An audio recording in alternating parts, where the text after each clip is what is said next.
Sir, ലോകത്തിന് തന്നെ വലിയ ഞെട്ടലാണ്. കഴിഞ്ഞ ദിവസം ദുബായ് എയർ ഷോയ്ക്കിടെ ഇന്ത്യയുടെ തേജസ് വിമാനം തകർന്നു വീണു എന്ന വാർത്ത കേട്ടപ്പോൾ ഉണ്ടായത്. കാരണം ലോകരാജ്യങ്ങൾ ഇന്ത്യൻ പ്രതിരോധ നിരയെ കാണുന്നത്, അല്ലെങ്കിൽ പ്രതിരോധ നിര എത്രത്തോളം ശക്തമാണ് എന്നത് ലോകരാജ്യങ്ങൾക്കിടയിൽ തന്നെ വലിയ ചർച്ചയായതാണ്. അപ്പോഴാണ് തേജസ് പോലെ ഇന്ത്യൻ വ്യോമസേനയുടെ അവിഭാജ്യ ഘടകമായ ഒരു ഫൈറ്റർ ജെറ്റ്, അതും ദുബായ് എയർ ഷോ പോലെ ഒരു ആഗോള വേദിയിൽ തകർന്നു വീണു എന്ന വാർത്ത പുറത്തു വരുന്നത്. യഥാർത്ഥത്തിൽ എന്തായിരിക്കാം സംഭവിച്ചത്? സാറിന്റെ ഒരു അനുമാനം, അല്ലെങ്കിൽ ഒരു ഊഹാപോഹങ്ങൾ, അല്ലെങ്കിൽ അത്തരത്തിലൊക്കെ വിലയിരുത്തുന്ന, അത്തരത്തിൽ പുറത്തു വരുന്ന വാർത്തകളെയൊക്കെ സാർ എങ്ങനെ വിലയിരുത്തും? തേജസ് വിമാനം, തേജസ് എന്ന് പറയുന്ന ഫൈറ്റർ ജെറ്റ് ഇന്ത്യൻ വ്യോമസേനയ്ക്ക് എങ്ങനെയാണ് ഒരു അവിഭാജ്യ ഘടകമായി മാറുന്നത്? നമസ്കാരം. ഇക്കഴിഞ്ഞ ദിവസമാണ് ദുബായ് എയർ ഷോയിൽ നമ്മുടെ ഒരു തേജസ് വിമാനം, യുദ്ധവിമാനം, എയറോബാറ്റിക് ഡിസ്പ്ലേയുടെ ഇടയ്ക്ക് തകർന്നു വീണത്. ദുബായ് എയർ ഷോ നവംബർ 17 മുതൽ 21 ഇന്നലെ വരെയായിരുന്നു നടന്നുകൊണ്ടിരുന്നത്. ഏതാണ്ട് 100ഓളം രാജ്യങ്ങളുടെ എയർക്രാഫ്റ്റുകൾ സ്റ്റാറ്റിക് ഡിസ്പ്ലേയിലും ഫ്ലൈയിങ് ഡിസ്പ്ലേയിലുമായിട്ട് പാർട്ടിസിപ്പേറ്റ് ചെയ്ത ഒരു എയർ ഷോ ആയിരുന്നു. ഓസ്ട്രേലിയ, അമേരിക്ക, റഷ്യ, ചൈന, നമ്മുടെ ഇന്ത്യയുടെ എയർക്രാഫ്റ്റുകൾ എല്ലാം പങ്കെടുത്ത ഒരു എയർ ഷോ ആയിരുന്നു. അവിടെയാണ് ഈ ദൗർഭാഗ്യകരമായ ഈ സംഭവം ഉണ്ടായത്. അപ്പം അതിലേക്ക് വരികയാണെങ്കിൽ, ഇതൊരു low level performance aerobatic display നടക്കുന്ന സമയത്താണ് ഈ ആക്സിഡന്റ് ഉണ്ടായതായിട്ട് വിഷ്വലുകളിൽ നിന്ന് നമുക്ക് മനസ്സിലാവുന്നത്. അദ്ദേഹം ഒരു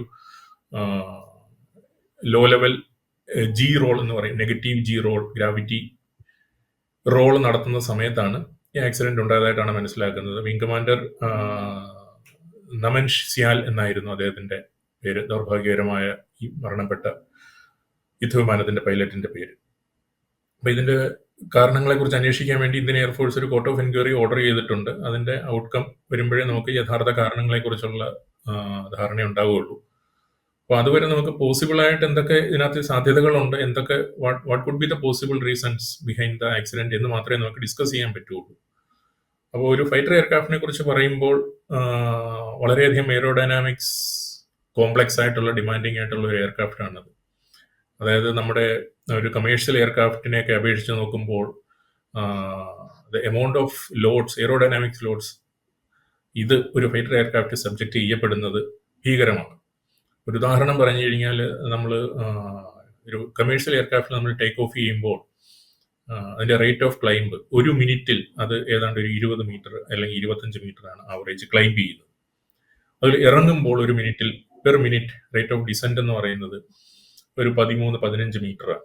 അതേസമയം ഒരു ഫൈറ്റർ എയർക്രാഫ്റ്റ് ഡിസൈൻ ചെയ്തിരിക്കുന്നത് മാക്സിമം ഒരു 1000 feet per second rate of ക്ലൈംബിനാണ്. 1000 ഫീറ്റ് എന്ന് പറയുമ്പോൾ 300-350 മീറ്റർ പെർ സെക്കൻഡ് വരും. അതായത് ഒരു കമേഴ്ഷ്യൽ എയർക്രാഫ്റ്റിന്റെ 10 ഇരട്ടിയാണ്. അതുപോലെ റേറ്റ് ഓഫ് ഡിസെന്റ് ഇറങ്ങുമ്പോൾ അത് ഈ പറഞ്ഞ പോലെ ഒരു 500 ഫീറ്റ് പെർ സെക്കൻഡ്, അല്ലെങ്കിൽ ഒരു 150 മീറ്റർ പെർ സെക്കൻഡ്. അതും മറ്റേ കമേഴ്ഷ്യൽ എയർക്രാഫ്റ്റിനെ അപേക്ഷിച്ച് നോക്കുമ്പോൾ 10 മടങ്ങാണ്. അപ്പൊ അത്രയധികം ലോഡുകൾ ഇതിന് സബ്ജക്റ്റ് ചെയ്യപ്പെടുന്നുണ്ട്. അപ്പൊ അതുകൊണ്ട് തന്നെ അതിന്റെ ഡിസൈനിലും അതിന്റെ മാനുഫാക്ചറിംഗിലും ഡിസൈനിലും ടെസ്റ്റിങ്ങിലും പ്രോട്ടോടൈപ്പിലും ഒക്കെ വളരെയധികം ശ്രദ്ധ ചെലുത്തേണ്ടതുണ്ട്. നിരവധി ഫ്ലൈറ്റ് ടെസ്റ്റ് എഞ്ചിനീയേഴ്സും ഫ്ലൈറ്റ് ടെസ്റ്റ് പൈലറ്റും ടെസ്റ്റ് നടത്തി സർട്ടിഫൈ ചെയ്തതിന് ശേഷമാണ് ഈ എയർക്രാഫ്റ്റ് ഇൻഡക്ട് ചെയ്യപ്പെടുന്നത്, എല്ലാ ഫൈറ്റർ എയർക്രാഫ്റ്റുകളും. അതുപോലെ തന്നെ ഗ്രാവിറ്റി ഫോഴ്സസ്, അത് നമ്മൾ ഒരു എയർക്രാഫ്റ്റ് താഴേക്ക് വരുമ്പോഴാണ് അതിന് നെഗറ്റീവ് ജി ഫോഴ്സ് എന്ന് പറയുന്നത്. ഡൈവിംഗ് എന്നാണ് പറയുന്നത് ഫൈറ്റർ എയർക്രാഫ്റ്റിനെ സംബന്ധിച്ചിടത്തോളം. ഡൈവ് ചെയ്യുമ്പോൾ അതിനൊരു നെഗറ്റീവ് ജി ഫോഴ്സ് ആണ് അനുഭവപ്പെടുന്നത്. നമ്മുടെ ഗ്രാവിറ്റി ഫോഴ്സിന്റെ ഓപ്പോസിറ്റ് നെഗറ്റീവ് 9.8 ആണ് നമ്മുടെ ഗ്രാവിറ്റേഷണൽ ഫോഴ്സ് എങ്കിൽ അതിന്റെ 3 മടങ്ങ് -3G വരെയൊക്കെയാണ് ഒരു ഫൈറ്റർ എയർക്രാഫ്റ്റ് അനുഭവപ്പെടുന്നത്. അതിൽ ക്ലൈംബ് ചെയ്യുന്ന സമയത്ത് 9 ടൈംസ് ഓഫ് ഗ്രാവിറ്റേഷണൽ ഫോഴ്സ് ആണ് അതിന് അനുഭവപ്പെടുന്നത് മാക്സിമം. അപ്പോൾ അതിനെ ഓപ്പറേറ്റ് ചെയ്യുന്ന ഒരു പൈലറ്റിനെ സംബന്ധിച്ചിടത്തോളം അദ്ദേഹത്തിന്റെ ഒരു ജോബ് എന്ന് പറയുന്നത് അതിലേറെ ഡിമാൻഡിങ് ആണ്. കാരണം ഈ ഫോഴ്സസ് ഒക്കെ അദ്ദേഹത്തിന് അനുഭവപ്പെടുന്നുണ്ട്. ഈ എയർക്രാഫ്റ്റിനെ കൺട്രോൾ ചെയ്യുന്നതും അദ്ദേഹത്തിന്റെ ഉത്തരവാദിത്തമാണ്. അപ്പോൾ നമ്മുടെ തേജസ് എയർക്രാഫ്റ്റ് അതുപോലെ ഒരു ഫൈറ്റർ എയർക്രാഫ്റ്റ് ആണ്. HAL പ്രൊഡ്യൂസ് ചെയ്തതാണ്. US-ന്റെ എഞ്ചിൻ ഉള്ള സിംഗിൾ എഞ്ചിൻ എയർക്രാഫ്റ്റ് ആണ്. അപ്പോൾ അതാണ് ഫൈറ്റർ എയർക്രാഫ്റ്റ് എന്ന് പറയുന്ന ഒരു സംവിധാനത്തിന്റെ ബാക്ക്ഗ്രൗണ്ട്. അപ്പൊ ആക്സിഡന്റിനെ സംബന്ധിച്ച് പറയുകയാണെങ്കിൽ വിഷ്വലുകളിൽ നിന്നുള്ള ധാരണകൾ മാത്രമേ നമുക്കുള്ളൂ. വിഷ്വൽ കണ്ടതിൽ നിന്ന് മനസ്സിലാവുന്നത് അദ്ദേഹം പൈലറ്റ് ഒരു ലോ ലെവൽ മാനുവറിംഗ് ആയിരുന്നു നടത്തിക്കൊണ്ടിരുന്നത്. അപ്പോൾ ഈ കോമ്പാറ്റ് മാനുവർ ഫൈറ്റർ എയർക്രാഫ്റ്റിൽ നടത്തുന്നതിന്റെ ഉദ്ദേശം എന്ന് വെച്ച് കഴിഞ്ഞാൽ അതിന്റെ പർപ്പസ് തന്നെ കോമ്പാറ്റ് മാനുവർ ചെയ്യുക എന്നുള്ളതാണ്. വെപ്പൺ ഡെലിവറി ചെയ്യുന്ന ഒരു പ്ലാറ്റ്ഫോമാണ് ഫൈറ്റർ എയർക്രാഫ്റ്റ്. അതോടൊപ്പം തന്നെ കോമ്പാറ്റ് മാനുവേഴ്സിന്റെ ഉദ്ദേശം എന്ന് പറഞ്ഞാൽ അതിനെതിരെ വരുന്ന മിസൈലുകളിൽ നിന്നും റോക്കറ്റുകളിൽ നിന്നും ഒക്കെ രക്ഷപ്പെടാൻ വേണ്ടിയിട്ട് ഈ മാനുവേഴ്സ് അത്യാവശ്യമാണ്. അതുപോലെ തന്നെ എനിമി എയർക്രാഫ്റ്റിൽ നിന്ന് രക്ഷപ്പെടാൻ വേണ്ടിയിട്ട്, ഇവേഡ് ചെയ്യാൻ വേണ്ടിയിട്ട് ഒക്കെയുള്ള മാനുവേഴ്സാണ് ഈ കോമ്പാറ്റ് മാനുവേഴ്സ്. അതിന്റെ ഒരു പ്രകടനമാണ് നമ്മൾ എയർ ഷോയിലൊക്കെ ഈ ഫൈറ്റർ എയർക്രാഫ്റ്റുകൾ കാണിക്കുന്നത്. അപ്പം ചിലപ്പോൾ ലോ ലെവൽ ഹൈറ്റ് തീരെ കുറഞ്ഞ സ്ഥലങ്ങളിലൊക്കെ ആയിരിക്കും ഇത് കാണിക്കേണ്ടി വരിക. റഡാറുകളിൽ നിന്ന് രക്ഷപ്പെടാനൊക്കെയാണ് ഈ ലോ ആൾട്ടിറ്റ്യൂഡിൽ ഫ്ലൈ ചെയ്യുന്നത്. അപ്പോൾ ഈ എയർക്രാഫ്റ്റ് ഒരു നെഗറ്റീവ് ജി റോൾ എന്ന് പറയുന്ന ഒരു മാനുവറാണ്. അതായത് ഡൈവ് ചെയ്തുകൊണ്ട് എയർക്രാഫ്റ്റ് തലകീഴമറിഞ്ഞ് വീണ്ടും നേരെ വരുന്നതിന് എക്സസൈസിന് ഒരു മാനുവറിനെയാണ് നെഗറ്റീവ് ജി റോൾ എന്ന് പറയുന്നത്. ആ റോൾ ചെയ്തതിന് ശേഷം റിക്കവർ ചെയ്യാൻ വേണ്ടിയിട്ട് വീണ്ടും പുള്ളപ്പ് ചെയ്യണം. പുള്ളപ്പ് എന്ന് വെച്ചാൽ നേരെ മേലോട്ട് ഒരു റോക്കറ്റ് പോകുന്ന പോലെ തന്നെ പോകണം. ആ സമയത്ത് എഞ്ചിന്റെ ത്രസ്റ്റ് മതിയാകുകയില്ല ചിലപ്പോൾ. അപ്പോൾ എഞ്ചിന് അഡീഷണൽ ത്രസ്റ്റ് കൊടുക്കാൻ വേണ്ടിയിട്ട് കുറച്ച് ഫ്യൂവൽ കൂടി എഞ്ചിനുള്ളിലല്ല, എഞ്ചിന്റെ പുറത്തുകൂടി ഈ എക്സോസ്റ്റിന്റെ ഭാഗത്ത് ഇഞ്ചക്ട് ചെയ്യും. അതിനാണ് ആഫ്റ്റർ ബർണർ എന്ന് പറയുന്നത്. ആ വാക്കിൽ തന്നെ ഉണ്ട് അതിന്റെ അർത്ഥം, ആഫ്റ്റർ ബർണർ.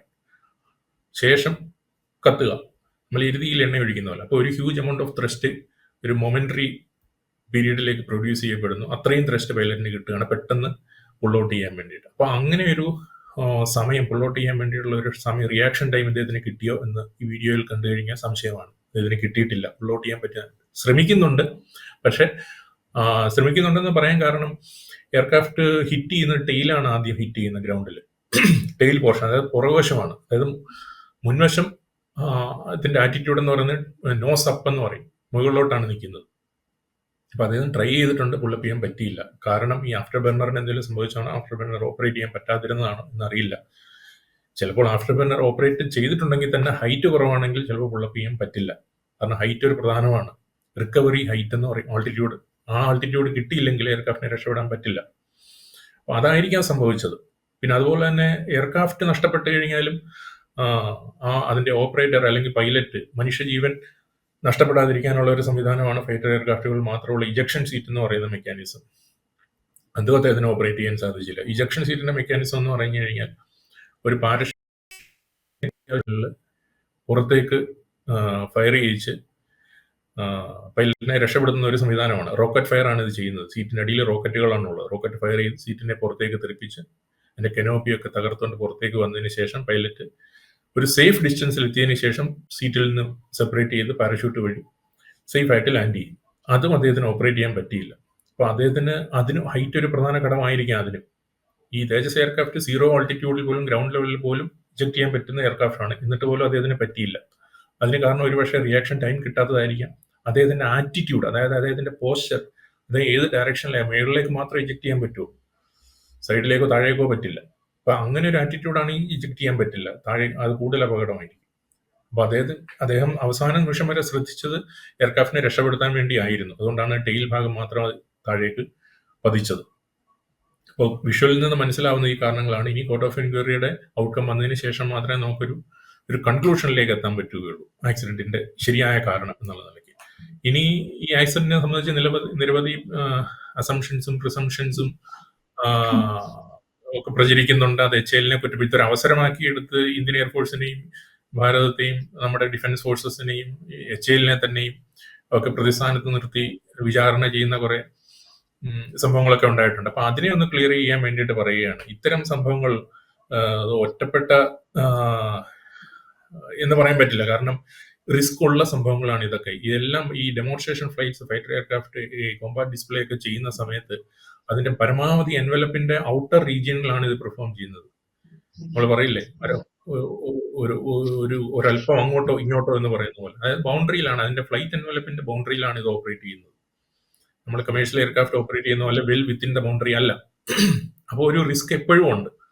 അതിനെ എങ്ങനെ ഹാൻഡിൽ ചെയ്യുന്നു, മാനേജ് ചെയ്യുന്നു എന്നതിനനുസരിച്ചിരിക്കും നമ്മൾ ആക്സിഡന്റ് പെടുന്നുണ്ടോ രക്ഷപ്പെടുന്നുണ്ടോ എന്നുള്ളത്. അവസാന നിമിഷം വരെ പൈലറ്റിന്റെ ശ്രദ്ധ എന്ന് പറയുന്ന എയർക്രാഫ്റ്റിനെ രക്ഷിച്ചെടുക്കുക എന്നുള്ളത് തന്നെയായിരിക്കും. അതോടൊപ്പം തന്നെ ഇതൊരു ഇന്ത്യയിൽ നമ്മുടെ തേജസിനോ അല്ലെങ്കിൽ HALനോ മാനുഫാക്ചർ ചെയ്ത എയർക്രാഫ്റ്റിനോ ഇന്ത്യൻ എയർഫോഴ്സിനോ മാത്രം സംഭവിക്കുന്ന ഒരു കാര്യമല്ല. ജനറലൈസ് ചെയ്ത് പറയുകയല്ല, എന്നാലും കുറച്ച് എക്സാമ്പിൾ കൂടെ ഈ വർഷം തന്നെ ലോകത്തിന്റെ വിവിധ ഭാഗങ്ങളിൽ നടന്ന കുറച്ച് ഫൈറ്റർ എയർക്രാഫ്റ്റുകളുടെ ഇതുപോലെ ഡിസ്പ്ലേയുടെ സമയത്ത് നടന്ന ആക്സിഡന്റും ഞാൻ പറയാം. ഈ ഫ്രാൻസിൽ അടുത്ത സമയത്ത് ജനുവരിയിലാണെന്ന് തോന്നുന്നു ഈ 2 ഫൈറ്റർ എയർക്രാഫ്റ്റുകൾ കൊളൈഡ് ചെയ്ത് പൈലറ്റ് ഇജക്ട് ചെയ്ത് രക്ഷപ്പെട്ടു. ഈ എക്സസൈസ് പ്രാക്ടീസ് ചെയ്യുന്ന സമയത്താണ് അത് സംഭവിച്ചത്. ഈ ഒക്ടോബറിൽ അമേരിക്കയുടെ 2 എയർക്രാഫ്റ്റുള്ള സൗത്ത് ചൈന സീയിൽ ഒരു ഫൈറ്റർ എയർക്രാഫ്റ്റ് ഒരു ഹെലികോപ്റ്ററും എയർക്രാഫ്റ്റ് കാരിയറിൽ നിന്ന് ടേക്ക് ഓഫ് ചെയ്ത് നിമിഷങ്ങൾക്കുള്ളിൽ അത് തകർന്ന് സൗത്ത് ചൈന കടലിൽ വീണു. അമേരിക്ക അതിനെക്കുറിച്ച് അന്വേഷണമൊക്കെ പ്രഖ്യാപിച്ചു. ആദ്യം ചൈനയെ കുറച്ച് പേര് ബ്ലെയിം ചെയ്തു. അപ്പൊ ഇത്തരം സംഭവങ്ങൾ F-16 ഒരു പോളണ്ടിൽ ഒരു F-16 ക്രാഷ് ചെയ്തു എക്സസൈസിന്റെ സമയത്ത്. ഈ വർഷം നടന്നതാണ് ഈ സംഭവങ്ങളിൽ. കുറഞ്ഞത് ഒരു 5-6 ഫൈറ്റർ എയർക്രാഫ്റ്റുമായിട്ട് ബന്ധപ്പെട്ട സംഭവങ്ങൾ ഈ വർഷം തന്നെ നടന്നിട്ടുണ്ട്. അത് പറഞ്ഞതിന്റെ കാര്യം ഇന്ത്യൻ എയർഫോഴ്സിന്റെ ഒരു ഈ പറഞ്ഞതുപോലെ ഒരു ഒറ്റപ്പെട്ട സംഭവം തേജസിനെ കുറ്റപ്പെടുത്താൻ വേണ്ടി നടന്ന ഒരു സംഭവമൊന്നുമില്ല. തേജസിന്റെ ഇൻഡക്ഷൻ എന്ന് പറയുന്നത് 2016 തുടങ്ങിയതാണ്. തേജസ് മാർക്ക് 1 നമ്മൾ MiG-21 റീപ്ലേസ് ചെയ്യാൻ വേണ്ടിയിട്ടാണ് തേജസ് മാർക്ക് 1 ഇൻഡക്ട് ചെയ്തത്. 45 നമ്പർ സ്ക്വാഡ്രൺ 45 സ്ക്വാഡ്രണിലായിരുന്നു ഇത് തുടങ്ങിയത്. അതിനുശേഷം നമ്മുടെ അടുത്ത പ്ലാൻ എന്ന് പറയുന്നത് മാർക്ക് 1A എന്ന് പറയുന്ന അടുത്ത വേരിയന്റ് ആണ്. അത് 2026 ഇൻഡക്ട് ചെയ്യാൻ പ്ലാൻ ചെയ്തിട്ടുണ്ട്. ഈ മാർക്ക് 1K ആണെന്ന് തോന്നുന്നു. മാർക്ക് 2 ആണ്. മാർക്ക് 2 ആണ് 2027 ഇൻഡക്ട് ചെയ്യാനിരിക്കുന്നത്. അത് MiG-29 ക്ലാസ് ഓഫ് എയർക്രാഫ്റ്റിനെ റീപ്ലേസ് ചെയ്യാനാണ്. അപ്പോൾ തേജസിന്റെ ഇൻഡക്ഷൻ പോലും ഇതുവരെ കംപ്ലീറ്റ് ചെയ്തിട്ടില്ല. ഓൺഗോയിങ് പ്രോസസ്സാണ്. അപ്പം ഒരു സ്ക്വാഡ്രണിൽ 10 എയർക്രാഫ്റ്റ് വെച്ചിട്ട് ഇത്രയും MiG-21 MiG-29 ഇത്രയും വലിയ ഫ്ലീറ്റിനെ റീപ്ലേസ് ചെയ്യണമെങ്കിൽ അത്രയും നമ്പർ ഓഫ് എയർക്രാഫ്റ്റ് വേണ്ടി വരും. 3 സ്ക്വാഡ്രൺ വേണമെങ്കിൽ 30 എയർക്രാഫ്റ്റ് വേണം. അത്രയും പ്രൊഡക്ഷൻ HAL ചെയ്യണം. അപ്പോൾ ഒരു സ്റ്റാഗേർഡ് മാനറിലാണ്, ഒരു ഫേസ്ഡ് മാനറിലാണ് ഈ ഇൻഡക്ഷൻ നടന്നുകൊണ്ടിരിക്കുന്നത്. ആ ഇൻഡക്ഷൻ പൂർത്തിയാവുന്നതിന് മുമ്പ് തന്നെ ആക്സിഡന്റ് ഉണ്ടായത് വളരെ ദൗർഭാഗ്യകരമായ ഒരു സംഭവമാണ്. ആ പൈലറ്റിന്റെ കുടുംബത്തിന്റെ നഷ്ടം എന്ന് പറയുന്ന പോലെ തന്നെ രാജ്യത്തിന്റെ നഷ്ടമാണ്. കാരണം അതുപോലെ 15 വർഷത്തോളം എക്സ്പീരിയൻസ് ഉള്ള ഒരു പൈലറ്റിനെ 3 വർഷത്തോളം നാഷണൽ ഡിഫൻസ് അക്കാഡമിയിലെ ട്രെയിനിങ്, അതിനുശേഷം 2 വർഷം എയർഫോഴ്സ് അക്കാഡമിയിലെ ട്രെയിനിങ്, അതിനുശേഷം type training, particular type of aircraft train ചെയ്യുന്നു. പിന്നെ നിരവധി ഓപ്പറേഷനുകളിൽ വേരിയസ് റോൾസ് ഉണ്ട് ഈ എയർക്രാഫ്റ്റ് പെർഫോം ചെയ്യുന്നു. ആ ഓരോ റോളിലും അദ്ദേഹത്തിനെ ട്രെയിൻ ചെയ്യിച്ച് അദ്ദേഹത്തിനെ സോളോ, അതായത് ഇൻഡിപെൻഡന്റ് ആയിട്ട് ഓപ്പറേറ്റ് ചെയ്യാൻ പ്രാപ്തനാക്കുന്നു. ഇത്ര വർഷത്തെ ട്രെയിനിങ്ങിന് ശേഷമാണ് ഫുള്ളി ഓപ്പറേഷണൽ പൈലറ്റ് പുറത്തു വരുന്നത്. അപ്പൊ അത് രാജ്യത്തിന്റെ നഷ്ടമാണ്. മെഷീന്റെ നഷ്ടത്തെക്കാൾ ഉപരിയായിട്ട് ഞാൻ കാണുന്നത് ആ ജീവന്റെ നഷ്ടം, രാജ്യത്തിന്റെ നഷ്ടത്തെയാണ്. അപ്പൊ അങ്ങനെ കാണാനാണ്, ദൗർഭാഗ്യകരമായ ഒരു ഇൻസിഡന്റ് ആയിട്ട് കാണാനാണ് എനിക്ക് താല്പര്യം, വിവാദങ്ങളിലേക്കാളും കൂടുതൽ. തേജസിന് ഒരു ഫേസ് ഡിറ്റക്ഷനിലൂടെ 2027 ആവുമ്പോഴേക്കും ഇന്ത്യൻ എയർഫോഴ്സിൽ തേജസിന്റെ മുഴുവൻ ഇൻഡക്ഷനും കംപ്ലീറ്റ് ആകും എന്നാണ് HALന്റെ പ്ലാനിലുള്ളത്. നമുക്ക് അതിനുവേണ്ടി തന്നെ കാത്തിരിക്കാം, വിവാദങ്ങളിൽ നിന്ന് മാറി നിൽക്കാം. യെസ്, അതാണ്. എന്തായാലും വിവാദങ്ങളിൽ നിന്ന് മാറി നിൽക്കാം. ഇത്തരത്തിൽ വലിയ ഒരു പ്രതിരോധ നിര തന്നെയാണ് ഇന്ത്യൻ വ്യോമസേന തേജസിനെ മുൻനിർത്തിക്കൊണ്ട് നടപ്പിലാക്കാൻ ഒരുങ്ങുന്നത്. അതിനിടയിലാണ് ഇത്തരത്തിലൊരു ദൗർഭാഗ്യകരമായ സംഭവം ദുബായിൽ നിന്നും ഇന്ത്യക്ക് നേരിടേണ്ടി വന്നത്. ദുബായ് എയർ ഷോയുടെ അവസാന നിമിഷത്തിലാണ് ഇന്ത്യയുടെ തേജസ് വിമാനം തകർന്നു വീഴുന്നത്. പക്ഷെ അപ്പോഴും ഒട്ടനവധി പേർ ഈ നിമിഷവും പൈലറ്റിനെ കുറ്റപ്പെടുത്തിക്കൊണ്ടൊക്കെ രംഗത്ത് വരുന്നുണ്ട്. അവിടെയാണ് മഹേഷ് സാർ പറഞ്ഞ ഏറ്റവും വലിയ പ്രധാനപ്പെട്ട ഒരു കാര്യമുള്ളത്. അവസാന നിമിഷം വരെ ഈ എയറോക്രാഫ്റ്റിനെ രക്ഷിക്കാനായിരുന്നു പൈലറ്റ് ശ്രമിച്ചുകൊണ്ടിരുന്നത്. അത് എയർ സ്പേസിന്റെ അല്ലെങ്കിൽ ഇത്തരത്തിൽ ഫൈറ്റർ ജെറ്റിന്റെ ഒരു വീഴ്ച വീഡിയോ ദൃശ്യങ്ങളിൽ നിന്ന് തന്നെ കണ്ടാൽ മനസ്സിലാക്കാവുന്നതാണ്. ഇത്തരത്തിലുള്ള ഊഹാപോഹങ്ങൾ ഒഴിവാക്കാം എന്നുള്ളതാണ് വ്യക്തമാണ്. Thank you sir.